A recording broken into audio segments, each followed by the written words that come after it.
Hey, everybody. Thank you so much for watching. You can subscribe right here to get the latest from the show and check out more of the best clips from Up and Adams, or go watch a few segments from other shows on FanDuel.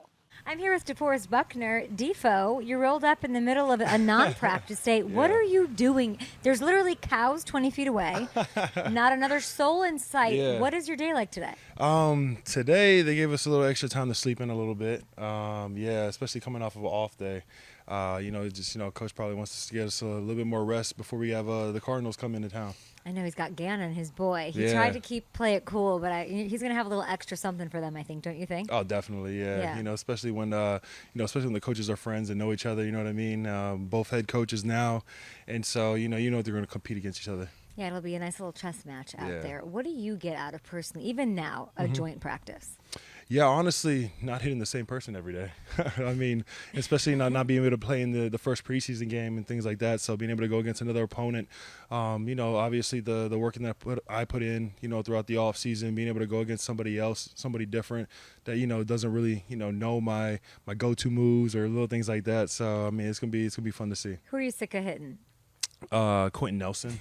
Every day. I mean, me and Q, we have our battles. We go back and forth, since I got here back in 2020, and it's been great. He's been able to make me better, and I've been able to make him better each and every day. So, I mean, it's been fun competing against him. I don't think those Cardinals are excited to have to deal with you for a couple of joint practices. I mean, I'm sure they're happy that I'm not in their division anymore. Yay, that's very true. Here we are in Indy. It's a bit of an off day. We love that. I just met your coach for the very first time. I never met Shane Steichen. Really?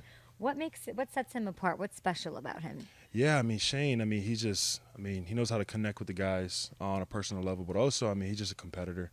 Everything we do, we're always competing. I mean, he almost ends every team meeting with some type of competition. And, that gets the guys going and, it keeps the competitive nature, throughout practice and it translates into games. Last year I saw a big difference between the year prior and last year. I mean, just being able to, in certain games, tight games, down the stretch, we're able to, compete our butts off and finish them. You know what I mean? And I couldn't say the same from the year before. So, I mean, it was a big culture difference for sure. Amazing. Speaking of competition, I don't know what happens at the end of practice. I don't think the paintball guns come out then, but y'all had that earlier. It was offense versus defense. You versus Pittman seems like the marquee matchup. Who got the best of who? Me, definitely. Pitt likes to say I was camping, but I mean, is it really camping when you got a strategic advantage? I mean, why would I leave my spot when I got a whole, I got the whole field full of offense out in front of me. I can hit anybody I want, and I could take cover whenever I want. So is it really camping? I wouldn't say that. Okay, so we were just talking to your coach about where there's not really everyone's so humble. Nobody wants to be talked about. We're looking for the personality. Clearly, it's Defo. I need somebody to knock this team out of being overlooked and looked at as an underdog.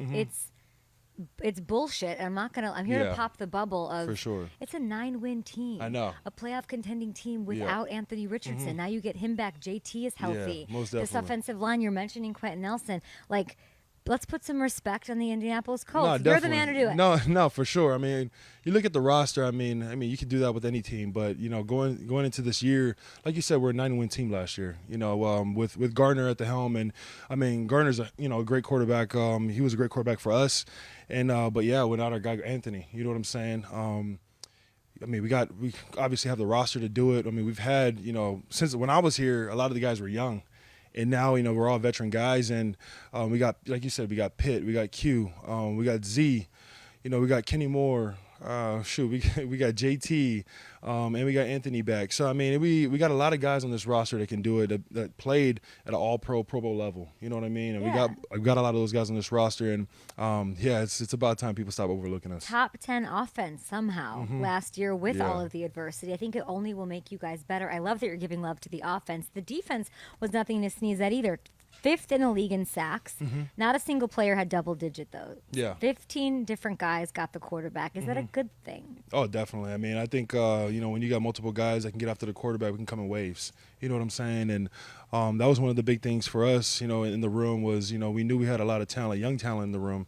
And seeing a lot of those guys, get their sack numbers up and really get after the quarterback last year was very encouraging. And obviously adding Latu into the mix, I mean, he's going to help make us better even more. So I'm very excited about that. And also, honestly, just being able to play off of each other and learning each other's playing styles. I mean, it's been great for us so far. As a man who saw Bosa his rookie year, Yeah. what vibe, what energy, what does Latu bring? Yeah, I actually talked to Chris about this a couple days ago. I was just telling him, like, when I was with Nick, his rookie year, him coming in, just, going through drills, seeing him in team, I was very encouraged seeing him, and I knew he was going to make a big difference for us moving forward. And Latu, the same vibes. Like, I'm not going to lie. I mean, I know it's some some big shoes and, really, somebody to really follow, which is Nick Bosa, which is, former defensive player of the year. But, I mean, Latu definitely has all of the characteristics, all the potential, in his game, and just the man that he is. I mean, he definitely has what it takes. Can you give me, like, the specific comps for them? Like, something that you're like, Nick had that, Latu has that. Yeah, just honestly, the way they go through the drills is just so polished. You know what I mean? His handwork is really good. I mean, he can find multiple ways to win. One thing I can say, I mean, he's a little taller than Nick, but he's slippery. I mean, I saw him in a rush last week. It was actually off of Kenny Moore's interception. Latu brought the pressure towards the quarterback, but I mean, I thought, he was kind of, done for in his rush, and he kind of just changed levels and slipped under Garrett Bowles, and I was like, oh, I've seen it, multiple times throughout, the season with different guys around the league, but seeing it on our own team with Latu, he brings a different, a different attribute to the mix. That's amazing. You're calling yourself a veteran. Mm-hmm. What is your role in the Texans Week 1 emotional level? One, keeping our heads cool for sure. Are you though? Because I have a feeling I have to worry. I know I got to worry about Zaire. Zaire, yeah. I know I got to worry about EJ. Yeah. Am I supposed to, if I'm your coach, am I counting on you to like mellow people out? Or am I worried about you running through someone? Kind of both. I'm a good balance of both.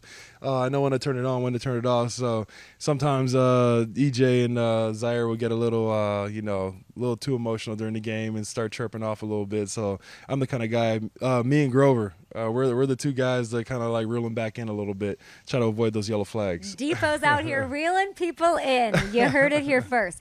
I want this to be the best rivalry in the NFL. Mm-hmm. Can you tell me, or do you consider it a top rivalry? Is it real? You were part of some big ones in San Francisco, of course. How real is this rivalry? What exists there? No, I definitely think there's some bad blood between the two teams for sure. You know what I mean? Especially, CJ's been talking a little bit in the offseason. Zaire's been talking a little bit in the offseason. And, we at the end of the day, we split. You know what I mean? We won the first one, they won the second one. Obviously, the second one was bigger to get them to the playoffs.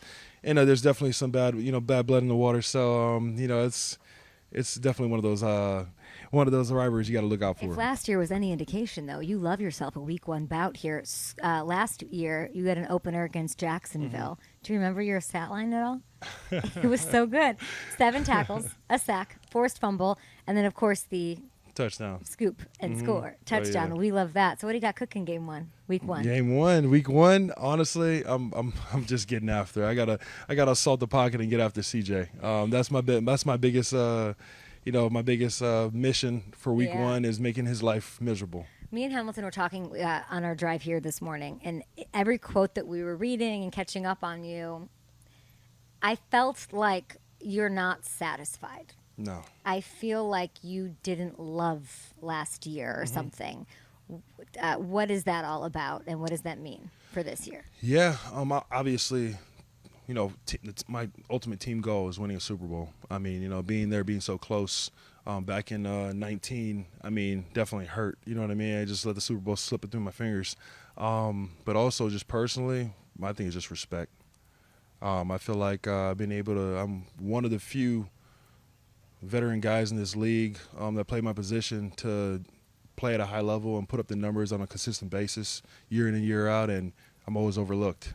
So I made it a mission this year to gain the respect and demand that respect from my peers and from everybody watching. How do you do that? Is there something that changed up? How do you take it to another level if you feel like you have to? Not that I think you have to, because I don't think you have to. Right. Honestly, just approaching every week like it's my last, and like I always do, and I mean, just, put the numbers out there. But you're the guy that's going to reel in Zaire and EJ. I don't believe that for a second. You have this crazy energy about you.